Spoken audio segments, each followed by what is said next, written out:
At yun, magandang hapon mga kasi. At magandang hapon sa inyo lahat, ang followers natin. Dito sa Santa Teresita, Legit, Palawan. At para tayo ngayon sa Lupian dahil sa umaga medyo maulan at malabo ang dagat. Kaya meron tayo isa pang palangga natin, bagong sumuporta sa atin, yung dalawang legendary, Bro Jack at Marco. Let's go! Finally, pang-apat. Bago naman tayo na route ngayon. Yun. Hintayin natin. Tara, balik tayo.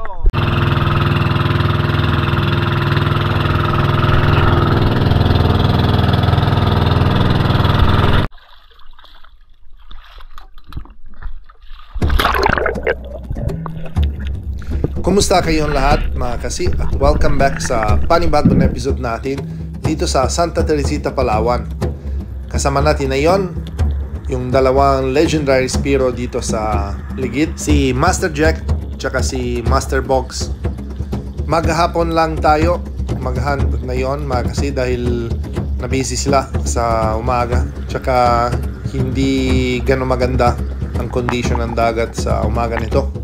Kaya hapon lang tayo at sa unang drop natin meron tayo agad nakita isang good size ng Barasi Trevally at ito na ang ganda ng patama natin. Size na nito, muntik na spine shot. Ayan na, lagpas sa shooting line, kaya madali talaga yung retrieve. Size na nito, gawa nito yung unang isda sa araw nito, isang good size ng talakitok or Barasi Trevally.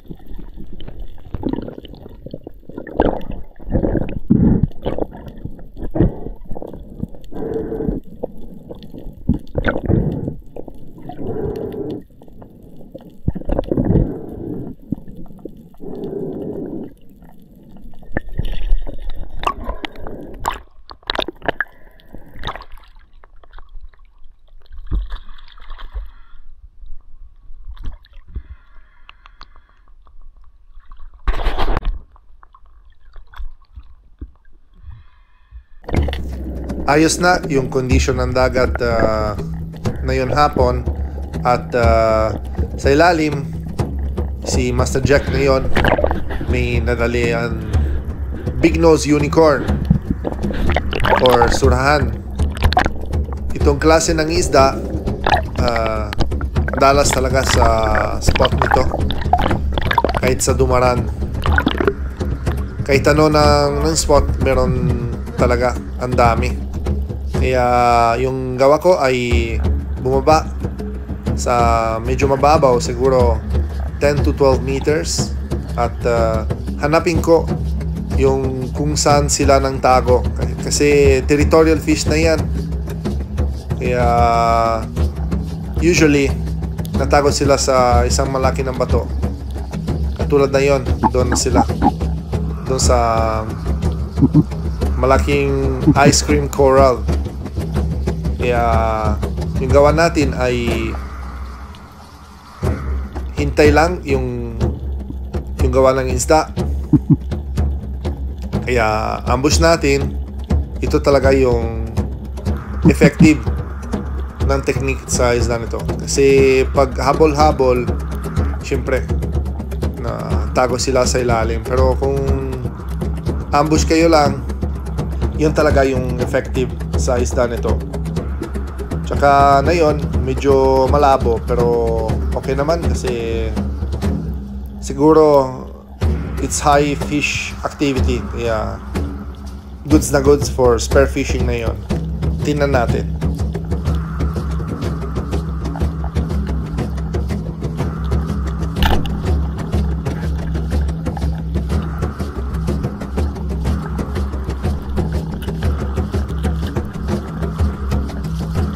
Kahit tago sa ilalim ng bato, nakita ko na dahil malaki na. At ito na guys, gawa ng pangalawa ng isda sa araw nito. Isang good size ng big nose unicorn or surahan.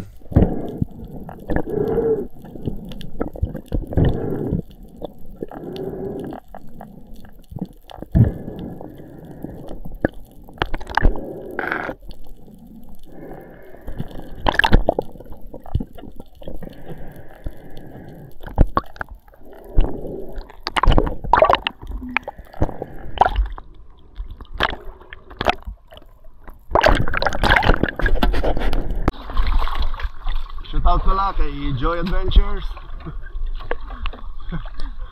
Pasok ka. Sarap na tulog sa laot.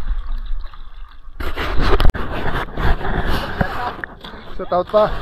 Buti naman guys, kailangan araw lang. Mga 2 oras lang.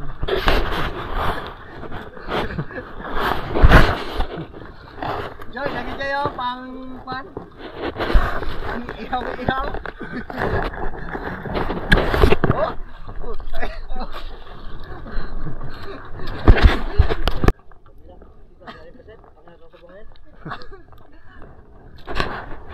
Lipat tayo sa spot. Punta tayo sa aming paborito spot.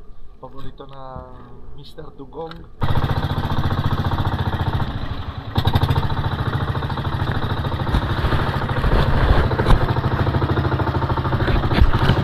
At pagkatapos yung pahinga ng kasama natin na yon, i-drop natin sa bagong spot ni Master Jack. At kung papansin nyo, malabo pa rin dahil naumulan lahat ng araw siguro at sa gabi.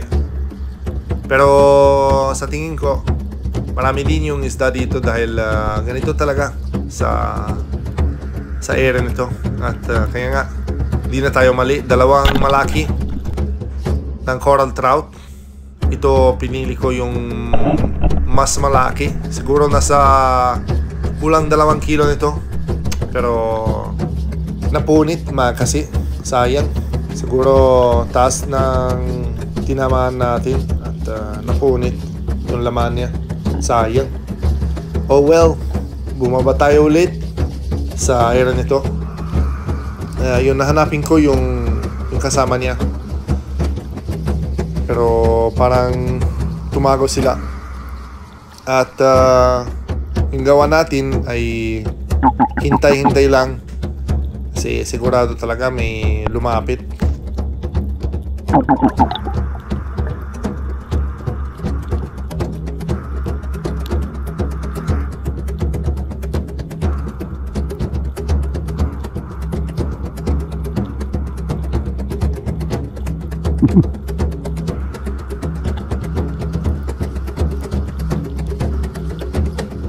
At dahil wala masyado nakikita, siguro nagulat sila sa tunog ng pana ko kanina.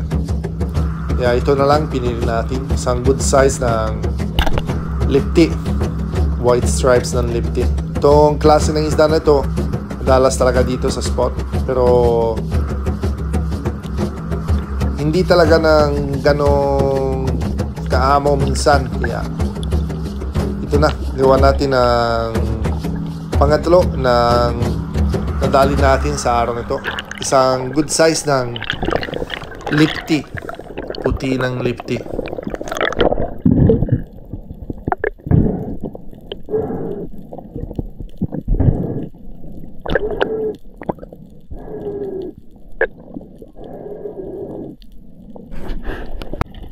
Pagkatapos yung pahinga ko, nakita ko na si Master Jack na dali isang malaking isda.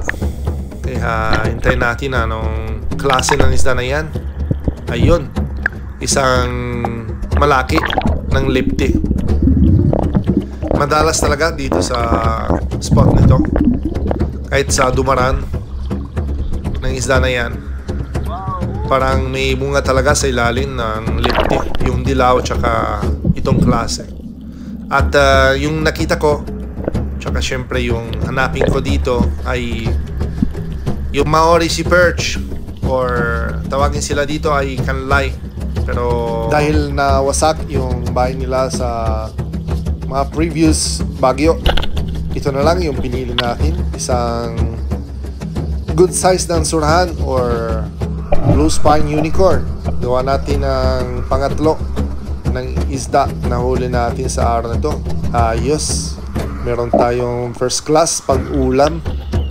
Paborito ng bayan, kasi tingnan nyo, ang laki pa. Ayos naman, drop shot minsan ng surahan. Ito talaga yung effective sa Palawan. Matalino din yung isda nito, pero parang meron sila ng blind shot, blind area sa pag drop shot na kayo, kaya ito talaga yung effective minsan, lalo pag busog sila.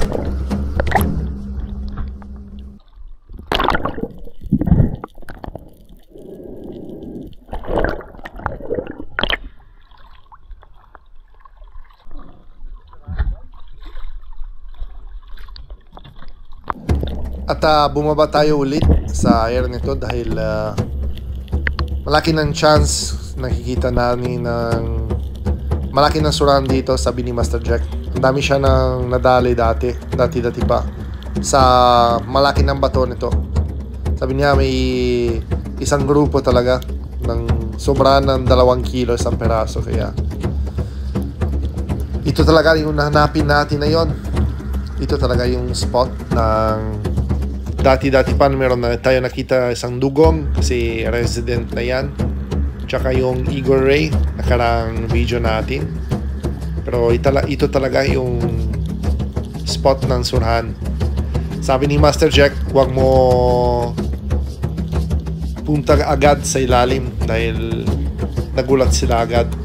Ito talaga dapat yung gawa natin, at syempre hindi talaga nawala yung mga grupo ng bakla. Pero pag may chance na pinili ng blue spine, yun talaga lang paborito, lalo sa pag may ihaw-ihaw. Pero parang tumago sila, kaya ayaw talaga lumabas. Meron din ng chance hindi sila talaga ng matalino, kaya mga ibang fisherman ubos na sila, lalo sa gabi. Sayang mga kasi may talaga ng gawa din maganda ng isda na yan sa corals. Cleaners nila sa mga lumot, parang danggit, kaya sana preserve din ng species na yan. Pero ngayon meron tayo nakita isang coral trout. Itong klase ay leopard, yung first class Palawan tsaka sa ibang bansa, kaya hindi talaga nang pinili at tirahin natin na yan. Gawa ng panglima ng isda sa araw nito, isang first class ng suno. Ito talaga yung suno original mga kasi. Ayos, panalo kahit kulang 1 kilo. Masarap talaga ng pangulam isda nito mga kasi. Kahit papano, kahit ano ng luto nyo, sigurado talaga panalo. Original. At pagkatapos secure ang isda na yan, na sakay tayo sa bangka ulit at lipat sa malapit ng spot natin doon sa ligid. Pangatlo ng spot natin ngayon, meron tayo ng 1 oras pa pagdahan, kaya ito na makasigawa ng last drop sa hour na to. May nakita ko dito isang malaki ng kanlay, pero tago siya agad at imposible talaga pag tumago sila. Pero ito naman nang hanapin natin din isang malaki ng dilaw ng lipti or oblique or oriental sweet lips, at maganda ng patama natin sa isla nito, hindi talaga ng galaw.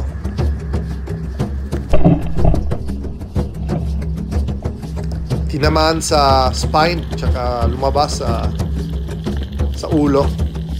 Ito talaga yung effective ng unicorn shot. Pakita ko sa iyo mamaya.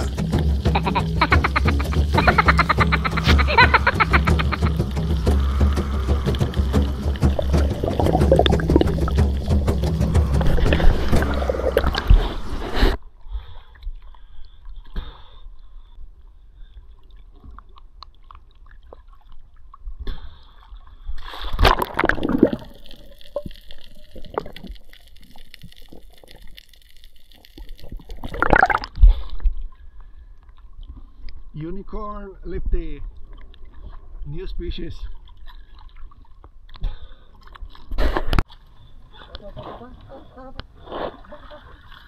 Ayan po. Ayan pala. May aman yan. Ito na mga kasi, tapos na yung araw natin. May sunset na. Kaya madilim sa ilalim.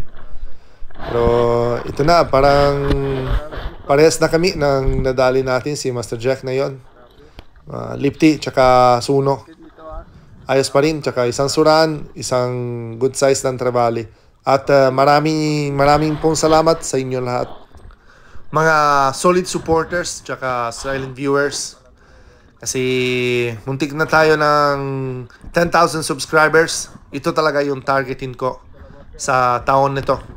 At hindi ko talaga nang in-expect ganitong karami ng subscribers natin. Kaya maraming pong salamat.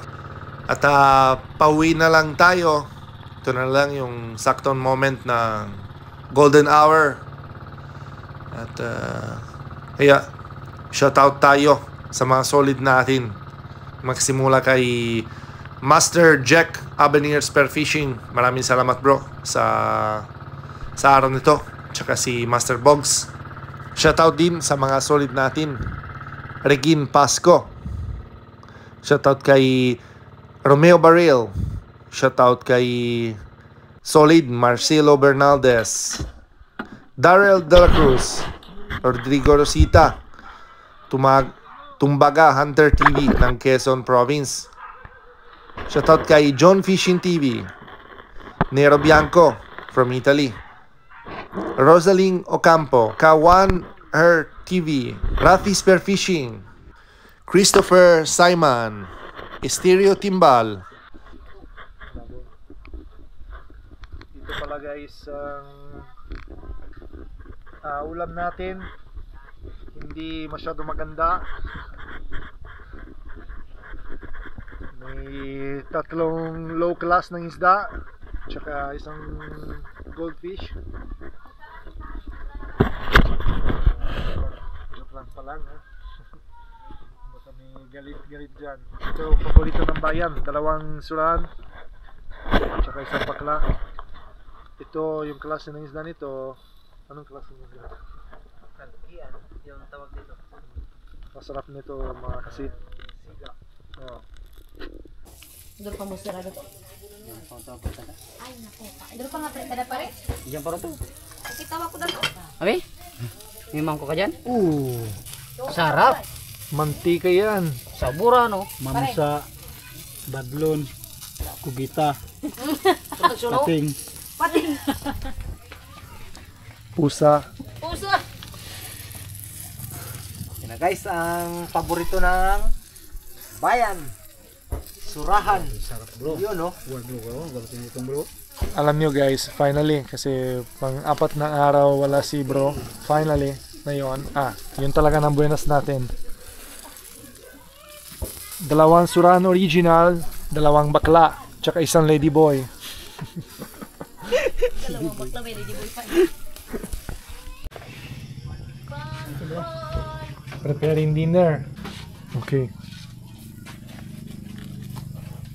Wala. Tama. Ikang darwan to ko.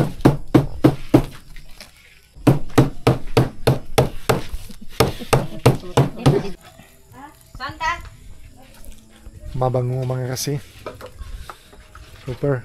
Tapos may yung sukantuba. Paborito ko yan. Grabe ka. Laki pala yan. Meron tayo ang kanin from the neighbors. You know. Ito na, display ng mga surahan natin. You know. Ano? Hindi ka pwede dyan. Shoutout din kay Armal Longer TV, Mamavic, Burns Girona Channel from Antipolo City, Rizal, Julito Cuesta, John Jungay, Kabuloy TV Vlog from Naing Cavite, Arbok TV, Dimboy, Joseph Agdon, Lamig kayo. Jesse Ogana, Caridong Kayadong, Malungkot na at yun. Kayadong Sinine. family Malungkot from na. Naing Ano Cavite, nangyari ha? Danilo Adalim at Chods Prince Adalim. Frankie's Spearfishing ng Misamis Oriental. Junji Serrano from Tandac City, Surigao del Sur. Ray Fatala, Spartan. Jomari Garcia Hinautan. Jerry Kumayas Sa mga balat. at Kumayas family from Tiwi Albay. Shoutout din sa family ni kapatid ni Eddie Moradas, si Dorina Moradas Guinares, nasa Original Palawan. Tulingon. Mura Isabel dito, Leite, tsaka masarap. Hindi makati, Ozias masarap. Yamba, kay Solid Tarzan in Palawan, kumusta bro? Wilfredo Macaraig. Maraming pong salamat sa inyo lahat mga kasi. At kita tayo sa susunod na episode natin. Hindi ilagay sa baso. So, yummy! Sabi mo, Artista talaga. model ng Coca-Cola. Yeah, model kahit ano, model talaga nito. Sige, oh! Namoy niya. Sarap! Sita bata kundo tula Good. Pag hindi niya alam Sige, tuloy ka na. labasa at sa meron pa. Ay, yung kanta nyo sa school? Bayan maganda. Sige, bayang magilyo. Bayan. Di ba nakatayo Magaling ka? ba kami copyright mamaya tayo? Magtayo ka. Kaya magilyo. Palas na magilyo.